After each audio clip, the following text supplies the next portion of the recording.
ខ្ញុំស្លាប់ទៅហើយតែប្រលឹងនៅ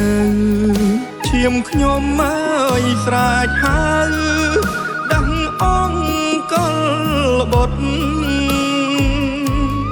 ឲ្យភ្ញាក់ក្រកឡើងមកជួយប្រយុទ្ធដៃកាន់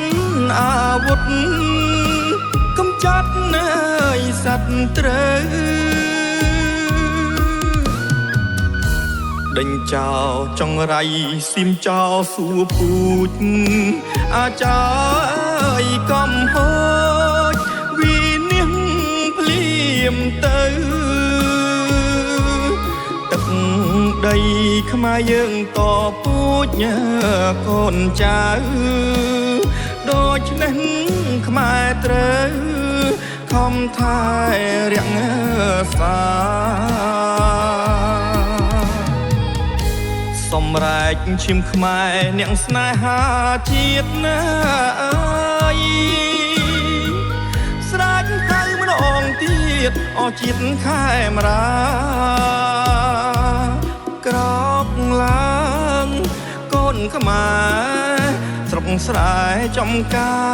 រជួយវាយប្រហារចោលបំផ្លាញជាតិណាអើយកុំចាត់ឲ្យអស់ឈាមថោកចង់រាយកុំបងអើយអង្ដៃភ្លាមតទៅទៀតបើស្លាប់ក្នុងនាមស្មងត្រង់ស្រង់ជាតិស្លាប់10ដងទៀតរឹតតែប្រសា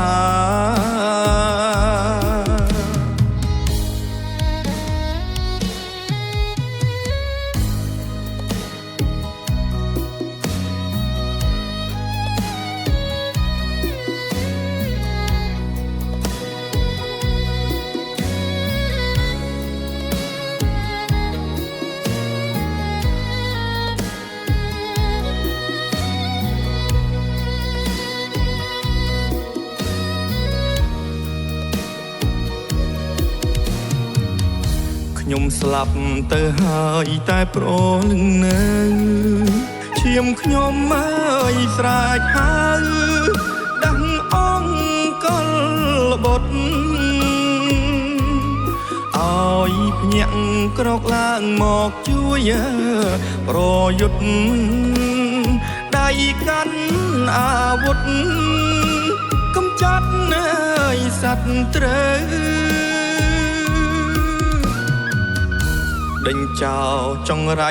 ស៊ីមចោលសួរពូជអាចារ្យអើយកំហូចវិនិច្ឆ័យភ្លាមទៅទឹកដីខ្មែរយើងតពូជកូនចៅដូច្នេះខ្មែរត្រូវខំថែរក្សាសម្រែកឈាមខ្មែរអ្នកស្នេហាជាតិណាអើយស្រែកហៅម្ដងទៀតអស់ជាតិខែមរាក្រោកឡើងកូនខ្មែរស្រុកស្រែចំការជួយវាយប្រហារចោលបំផ្លាញជាតិណាអើយកុំចាត់ឲ្យអស់ឈាមថោកចង់រាយកុំបងអើយអង្ដៃភ្លាមតទៅទៀតបើស្លាប់ក្នុងនាមស្មងត្រង់ស្រង់ជាតិស្លាប់10ដងទៀតរឹតតែប្រសា